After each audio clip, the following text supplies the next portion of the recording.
നവീനും ഗാഥയും തമ്മിലുള്ള പ്രശ്നം അത് നിങ്ങളുടെ പ്രശ്നമോ?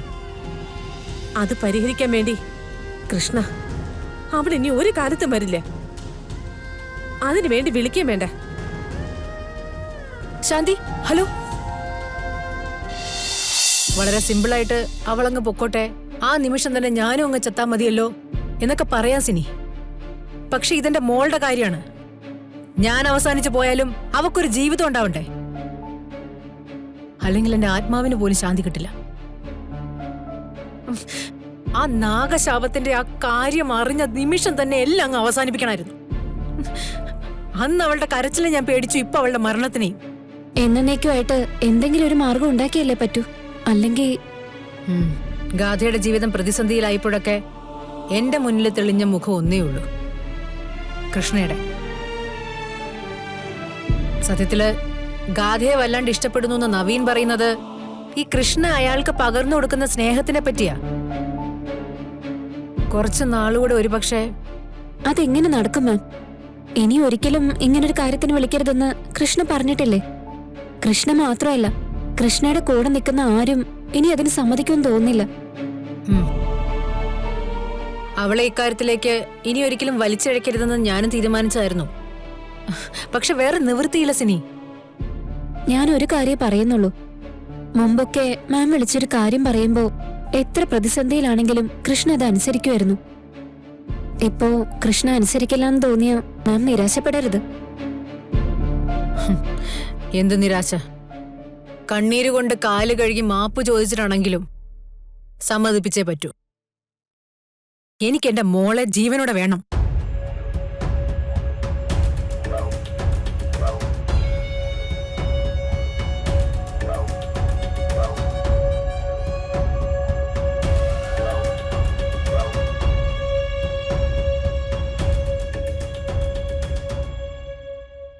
മോളെ, പോകാൻ തന്നെയാണോ നിങ്ങളുടെ തീരുമാനം? അമ്മ എന്താ ഇങ്ങനൊക്കെ ചോദിക്കുന്നേ? അമ്മ കൂടി പറഞ്ഞിട്ടല്ലേ ഞങ്ങൾ പോവാൻ തയ്യാറായത്. പറഞ്ഞതൊക്കെ ശരിയാ. പക്ഷേ ഇനിയും അവിടെ പോയി ലോട്ടറി കട തുടങ്ങാന്ന് പറഞ്ഞാല് കട തുറക്കും, അവിടെ കച്ചവടം ചെയ്യുകയും ചെയ്യും. ആരെ തടയാൻ വരുന്നതെന്ന് നോക്കാം.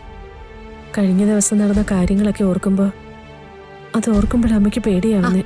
അമ്മ, കൃഷ്ണ വരുന്നത് എന്റെ കൂടെയാ. അമ്മ പേടിക്കണ്ട. വാ കൃഷ്ണ, നമുക്ക് വേഗം പോവാം. വാ.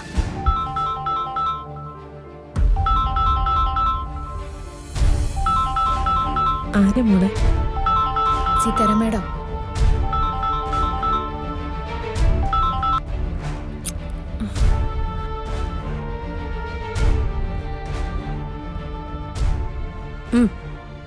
ഇനി സിതാര മാഡം വിളിച്ചാലേ ആ കോൾ നീ എടുക്കണ്ട, കേട്ടല്ലോ?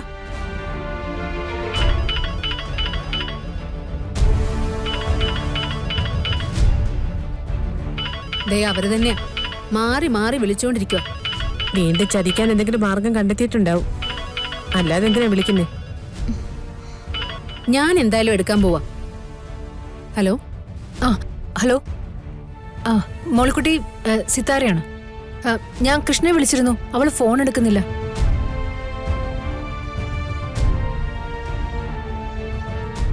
കൃഷ്ണ മോളിക്കുട്ടിയുടെ അടുത്തുണ്ടോ? എന്തിനാ?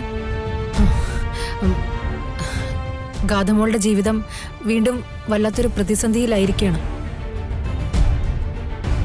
കളരിക്കൽ വീട്ടിൽ എല്ലാവർക്കും അവളോട് വെറുപ്പ് തോന്നി തുടങ്ങി. അതുകൊണ്ട് കൃഷ്ണ കുറച്ചു ദിവസം അവിടെ പോയി നിന്നിട്ട് എല്ലാവരുടെയും മനസ്സൊന്ന് തണുപ്പിച്ചാല്. അയ്യോ മാഡം, കൃഷ്ണ ഇന്ന് രാവിലത്തെ ഫ്ലൈറ്റിന് ഗൾഫിലേക്ക് പോയല്ലോ. അവിടുന്ന് 2 ദിവസം കഴിഞ്ഞാ അവള് റഷ്യയിലേക്കോ മോസ്കോയിലേക്കോ എവിടേക്ക് പോകുന്നു പറഞ്ഞിട്ടുണ്ടായിരുന്നു. വലിയ വലിയ ആൾക്കാരുടെ കാര്യം അങ്ങനെയൊക്കെയാണല്ലോ. അതുകൊണ്ടേ വിളിച്ചാ കിട്ടാൻ ബുദ്ധിമുട്ടായിരിക്കും. മോളിക്കുട്ടി, ഒരമ്മയുടെ വേദന എന്താന്ന് നിനക്ക് മനസ്സിലാവില്ല. നവീനെ നഷ്ടപ്പെട്ട ആത്മഹത്യ ചെയ്യുമെന്ന് പറഞ്ഞു നിൽക്കുകയാണ് എന്റെ മോള്. എനിക്ക് അവളുടെ ജീവൻ ഇല്ലാണ്ടാക്കാൻ പറ്റുമോ? അവളോടെ ചത്തോളാൻ പറ, അതാ നല്ലത്.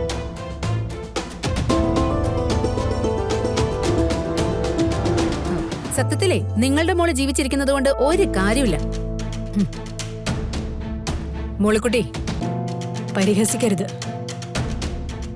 കൃഷ്ണയുടെ കാല് പിടിച്ച് യാചിക്കുക എന്നുള്ളതല്ലാതെ മറ്റൊരു മാർഗവും എന്റെ മുന്നിലില്ല. ആ മാർഗവും കാത്ത് ഇനി സിത്താരമ്മയുടെ ഇരിക്കണ്ട. ശാന്തി, എപ്പോഴും ഗാഥയെ രക്ഷിക്കണം, ഗാഥയെ രക്ഷിക്കണം. അത് മാത്രല്ലേ നിങ്ങളുടെ ആഗ്രഹം? അവളെ പോലെ തന്നെ നിങ്ങൾ പ്രസവിച്ചത് എന്റെ കൃഷ്ണയെ. അത് വിശ്വസിക്കുന്നില്ലാന്നും പറഞ്ഞ് തള്ളിക്കളയാൻ എളുപ്പമാ. നിങ്ങൾക്ക് ചെയ്തു തന്ന ഉപകാരങ്ങൾക്ക് പകരമായിട്ട് അവളെ ചതിച്ചില്ലേ നിങ്ങള്? വിവാഹശേഷം മകളെ കൊണ്ട് വാക്ക് പറയിപ്പിച്ചിട്ട് അതിന് കുടുക്കിയില്ലേ എന്റെ മോളെ? ശാന്തി എന്തൊക്കെയാ പറയുന്നേ? അവക്കൊരു നല്ല ജീവിതം കിട്ടുന്നു അറിഞ്ഞപ്പോ സന്തോഷത്തോടെ ഞാൻ. വേണ്ട, അവക്ക് നിങ്ങൾ നല്ല ജീവിതം ഉണ്ടാക്കി കൊടുക്കണ്ട. നിങ്ങളൊരു വാക്ക് പറഞ്ഞാൽ പോലും അതിന്റെ പിറകിൽ ഒരു ചതി ഉണ്ടാവും. ഇപ്പോഴത്തെ ഈ വിളി അതെന്റെ മോളെ എന്നേക്കോ ഇല്ലാതാക്കാനാണെന്ന് എനിക്കറിയാം. അങ്ങനെ അല്ല ശാന്തി, പറയുന്ന വിശ്വസിക്കൂ. ഒരുപക്ഷെ നിങ്ങൾക്ക് അവളെ വേണ്ടായിരിക്കും, പക്ഷെ എനിക്കവളെ വേണം. എന്റെ മോള അവൾ എന്റെ കൂടെ സന്തോഷത്തോടെ ജീവിക്കും. നവീനും ഗാഥയും തമ്മിലുള്ള പ്രശ്നം അത് നിങ്ങളുടെ പ്രശ്നമോ? അത് പരിഹരിക്കാൻ വേണ്ടി കൃഷ്ണ അവൾ ഇനി ഒരു കാലത്തും വരില്ല. അതിനു വേണ്ടി വിളിക്കാൻ വേണ്ട. ശാന്തി, ഹലോ.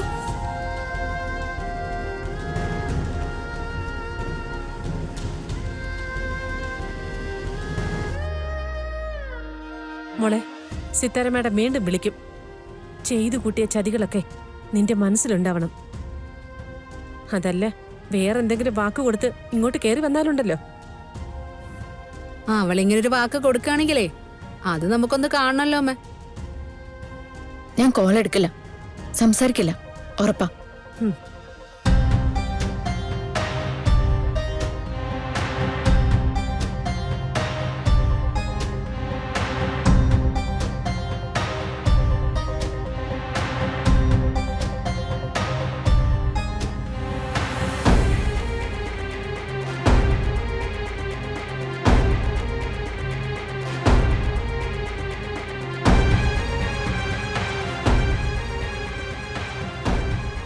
ഇതെന്തിരിപ്പാ മോനെ, കുളിക്കുന്നില്ലേ?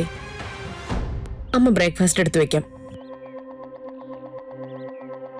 ഓഫീസിലെത്താൻ വൈകും, പോയി കുളിക്കാം.